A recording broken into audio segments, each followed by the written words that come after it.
Hi friends, welcome to my YouTube channel JC study 95। मैं आपके सामने फिर से हाजिर हूँ एक नॉलेजेबल वीडियो के साथ, जिसके अंदर आज हम डिस्कस करेंगे अपने इंडियन कॉन्स्टिट्यूशंस की 12 शेड्यूल्स को। ऐसी अमेजिंग वीडियो के लिए आप मेरे को यूट्यूब पे जेसी स्टडी 95 चैनल को ज्वाइन कर सकते हैं। सब्सक्राइब कीजिए मेरे चैनल को, लाइक कीजिए वीडियो को और अपने फ्रेंड्स के साथ शेयर करना ना भूलें। यूट्यूब के साथ साथ आप मेरे को इंस्टाग्राम, टेलीग्राम, फेसबुक, ट्विटर, इन सारे हैंडल्स पे भी आप मेरे को ज्वाइन कर सकते हैं और अपनी नॉलेज को इन्हेंस कर सकते हैं। दोस्तों, आपको जैसे पता है कि हमने पिछली वीडियो के अंदर पढ़ा था अपने इंडियन कॉन्स्टिट्यूशन से रिलेटेड कुछ अननोन फैक्ट्स जो हर बुक के अंदर नहीं मिलते हैं।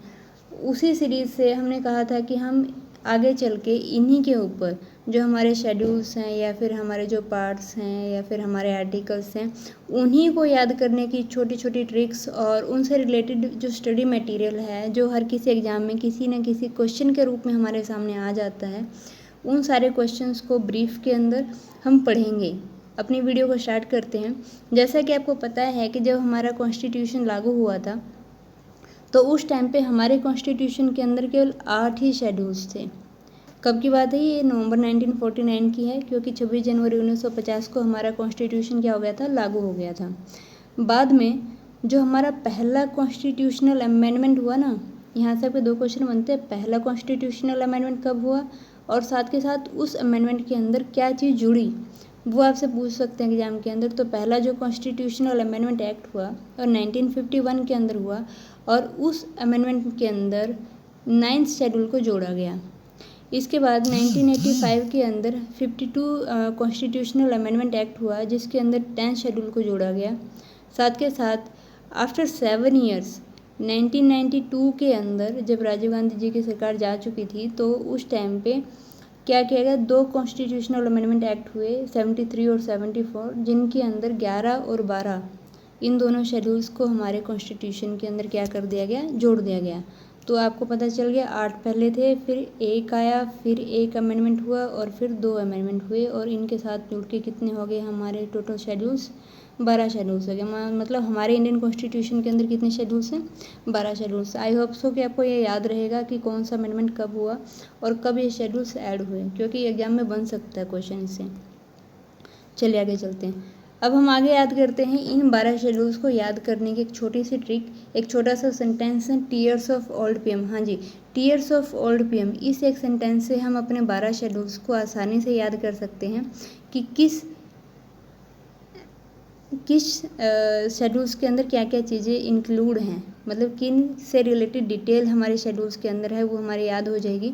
टी से टेरिटरी, ई से एम्यूलमेंट, ए से अफर्मेशन, आर से राज्यसभा, एस से शेड्यूल एरिया, ओ से अदर शेड्यूल एरिया, एफ से फेडरल स्ट्रक्चर, ओ से ऑफिशियल लैंग्वेज, एल से लैंड रिफॉर्म, डी से डिफेक्शन, पी से पंचायत और एम से म्यूनसिपैलिटीज़।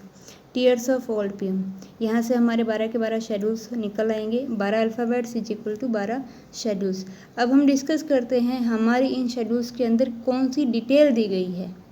डिटेल्स ही तो होती है शेड्यूल्स, सो वो शेड्यूल्स की डिटेल्स हम आगे पढ़ेंगे। पहला जो शेड्यूल है वो हमें बताता है स्टेट और यूनियन टेरिटरी, इनका एरिया और उनकी जुरिडिक्शन किसके अंडर रहेगी, ये सारी चीज़ें कौन बताता है हमें? ये हमें बताता है शेड्यूल 1। इसके अंदर जो आर्टिकल आते हैं, आर्टिकल 1 और 4 इंक्लूड होता है, जो हमें बताते हैं कि कौन से स्टेट का कितना एरिया रहेगा या किस यूटी का कितना एरिया रहेगा। इसके बाद हम बात करते हैं शेड्यूल 2 की।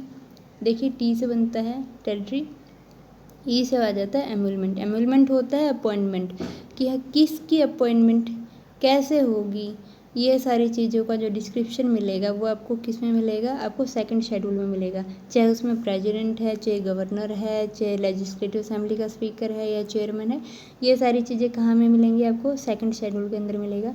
जो जो आर्टिकल्स इसके अंदर इंक्लूड हैं वो 59 से लेके 221 तक, ये सारे आर्टिकल्स आपके इंक्लूड रहेंगे आपके किस में? सेकंड शेड्यूल में। अगर मैं बात करूँ आपकी थर्ड शेड्यूल की, थर्ड शेड्यूल आपको पता था अफर्मेशन या ओथ, मतलब जो हमारे स्पेशल अपॉइंटमेंट हुए हैं इनको ओथ कौन दिलवाएगा। जैसे प्रेसिडेंट को ओथ कौन दिलवाएगा, सुप्रीम कोर्ट के जज को कौन ओथ दिलवाएगा, या फिर हमारा जो प्राइम मिनिस्टर जब सिलेक्ट होता है उसको ओथ कौन दिलवाएगा। तो ये सारी जो डिटेल्स हैं वो हमारे किस में मिलेंगी? आपको शेड्यूल 3 के अंदर मिलेंगी। जो जो आर्टिकल्स इसके अंदर इंक्लूडेड हैं वो आपको दिख रहे हैं यहाँ पे। आर्टिकल 75 से लेकर 219 तक हमारा आता है। फिर हम बात करते हैं आर की। आर हमारा रिलेट करता है शेड्यूल 4 से। शेड्यूल 4 के अंदर हमने पढ़ा था कि राज्यसभा था, आर से राज्यसभा। तो यहाँ पे प्रोविज़न होता है कि काउंसिल ऑफ स्टेट को, किस स्टेट को कितनी राज्यसभा की सीटें मिलेंगी, ये सारा प्रोविज़न किस में आ जाता है, हमारे 4th शेड्यूल के अंदर आ जाता है। आर्टिकल्स इसके अंदर 41 और 82, ये हमारे 2 आर्टिकल रहेंगे जो किससे रिलेट करेंगे, शेड्यूल 4 से रिलेट करेंगे। हम बात करते हैं अब अपने 5वें शेड्यूल की और साथ के साथ अपने अल्फ़ाबेट एस की। एस से हमने क्या किया था, शेड्यूल एरिया। मतलब ये जो शेड्यूल है, शेड्यूल 5 जो है वो हमें बताती है कि जो हमारे शेड्यूल एरिया हैं या शेड्यूल ट्राइब्स हैं उनके अंदर एडमिनिस्ट्रेशन और उसका कंट्रोल किसके हाथ में रहेगा। जैसे अंडमान निकोबार है या फिर आपका दमन एंड दीव हैं, या फिर शेड्यूल एरिया हैं जैसे मध्य प्रदेश के कुछ इलाके हैं, छत्तीसगढ़ के कुछ इलाके हैं, वहाँ पे एडमिनिस्ट्रेशन और उसका कंट्रोल कैसे रहेगा, वो सारी चीज़ें किस में आ जाती हैं, हमारी आर्टिकल 5 के अंदर आ जाती, सॉरी शेड्यूल 5 के अंदर आ जाती हैं। अब हम बात करते हैं अपने अगले शेड्यूल की, जिसमें हम अपने अल्फ़ाबेट पे जाते हैं ओ से बन जाता है other schedule area. Other schedule area मतलब इसके अंदर 4 स्टेट हमारे इंक्लूड हैं, असम, मेघालय, त्रिपुरा और मिजोरम। यहाँ पे हम इसको याद कर सकते हैं AM और TM। AM और TM से हम इस चारों स्टेट्स को याद कर सकते हैं जो हमारे किस में आती हैं, शेड्यूल 4 के अंदर आती हैं। अगर मैं आर्टिकल की बात करूँ तो आर्टिकल यहाँ पे बन जाएगा 244 और 275 पार्ट 1। ये दोनों आर्टिकल इंक्लूड रहेंगे किस में, हमारे शेड्यूल 6 के अंदर। देख आपको फ्रेंड्स 1 से 6 तक याद हो गया होगा, साथ ही साथ टीयर्स ओ तक हमने कर लिया है। अब हम आ जाते हैं F पे। F के अंदर हमने पढ़ा था फेडरल स्ट्रक्चर। फेडरल स्ट्रक्चर के अंदर हमारा क्या आता है, हमारे फेडरल के अंदर 3 लिस्ट बनती है, एक यूनियन लिस्ट, स्टेट लिस्ट और कंकरेंट लिस्ट, जो हमारे किस में इंक्लूड होगी, हमारे 7 शेड्यूल के अंदर इंक्लूड होगी। हिंदी में अगर मैं बात करूँ तो संघ सूची, राज्य सूची और संवर्ती सूची।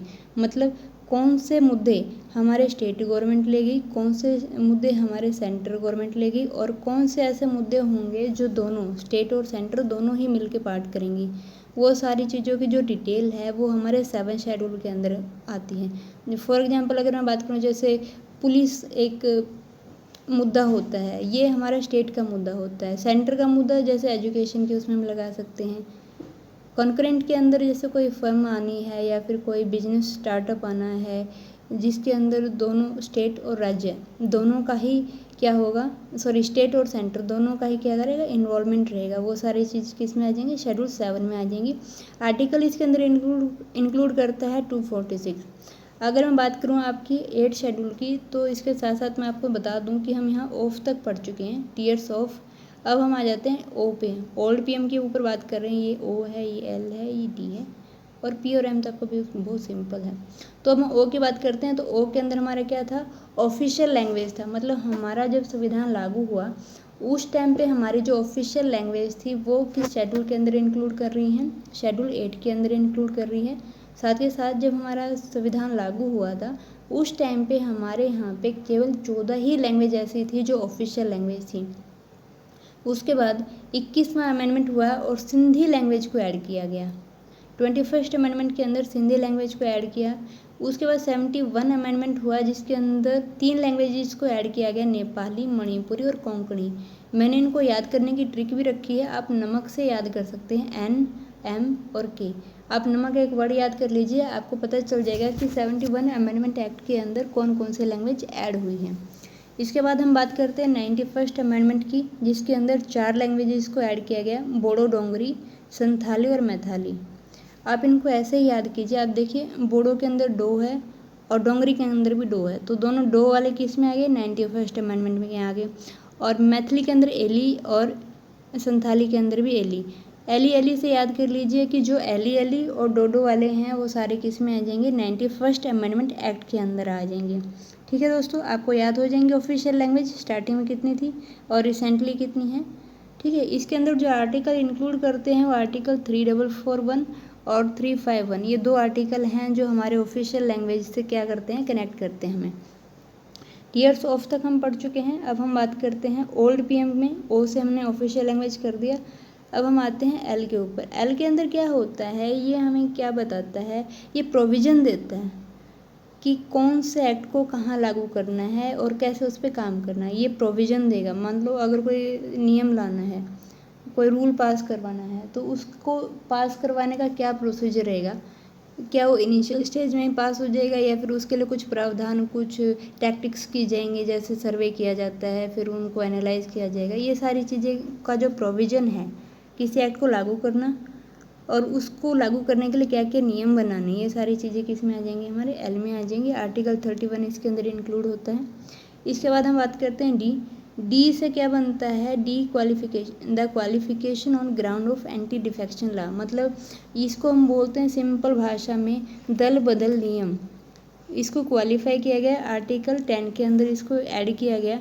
ऐसा क्यों किया गया, जब आपको पता है इंदिरा गांधी जी की सरकार थी तो उस टाइम पे क्या होता था, पहले तो जो नेता होते थे ग्रुप के अंदर इंक्लूड होते थे, मतलब एक पार्टी के अंदर होते थे, लेकिन जैसे इलेक्शन आते और वो जीत जाते वो पार्टी बदल लेते थे। तो उन चीज़ों को रोकने के लिए कि मतलब एक आम जनता ये सोच के वोट देती है कि ये हमारे लिए ये प्रत्याशी है अच्छा काम करेगा, बट एंड टाइम पे क्या हो जाता है, जब वो पास हो जाते हैं या जीत जाते हैं तो क्या करते हैं वो अपना दल बदल के दूसरी पार्टी के अंदर चले जाते हैं, जिससे लोगों को लगने लगा कि हमने जिस उम्मीदवार पर अपना विश्वास जीता वो हमारे धोखा दे रहा है। तो इन सारी चीज़ों को रोकने के लिए एक बिल पास किया गया जिसको हम बोलते हैं एंटी डिफेक्शन लॉ, कि कोई भी नेता इलेक्शन से पहले अपनी पार्टी बदल सकता है, लेकिन इलेक्शन होने के बाद उम्मीदवार खड़े होने के बाद वो अपनी पार्टी नहीं बदल सकता। ये सारी चीज़ों की जो डिटेल है वो डिटेल शेड्यूल 10 के अंदर दी गई है। आर्टिकल इसके अंदर इंक्लूड होते हैं आर्टिकल 102(2) और 191 का पार्ट 2। इसके बाद आ जाते हैं पीएम दोनों इकट्ठे हैं मेरे, आप इनको इकट्ठा याद कीजिए। एक पंचायत है, एक म्यूनसिपैलिटीज़ है। जो 11वां शेड्यूल है वो हमें बताता है कि हमारे जो अथॉरिटी और रिस्पॉन्सिबिलिटी क्या रहेगी पंचायत की, और जो 12वां शेड्यूल है वो म्यूनसिपैलिटीज़ उनकी रिस्पॉन्सिबिलिटी और अथॉरिटी बताएगा। एक गाँव के लिए है, एक शहर के लिए है।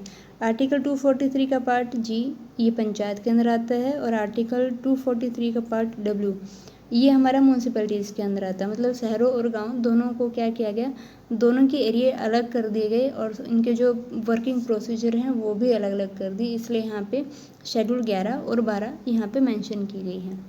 तो आई थिंक फ्रेंड्स कि आपने देख लिया होगा कि किस शेड्यूल के अंदर क्या चीज़ है और किस चीज़ को डिस्क्राइब कर रहा है। मुझे लगता है आज के बाद आपका कोई क्वेरी रहेगा। साथ के साथ मैंने आपको आर्टिकल भी बता दिया है कि कौन कौन से आर्टिकल किस किस शेड्यूल से रिलेट करते हैं, ठीक है। और ये छोटी सी ट्रिक तो आपको पता ही है, टीयर्स ऑफ ओल्ड पीएम, इससे आप क्या याद कर सकते हो, 12 अल्फ़ाबेट 12 शेड्यूल्स। आपके सामने सारे शेड्यूल्स मेंशन कर दिए हैं, इनके अंदर क्या क्या डिटेल दी गई है वो सारी चीज़ें भी मैंने आपसे डिस्कस कर ली हैं।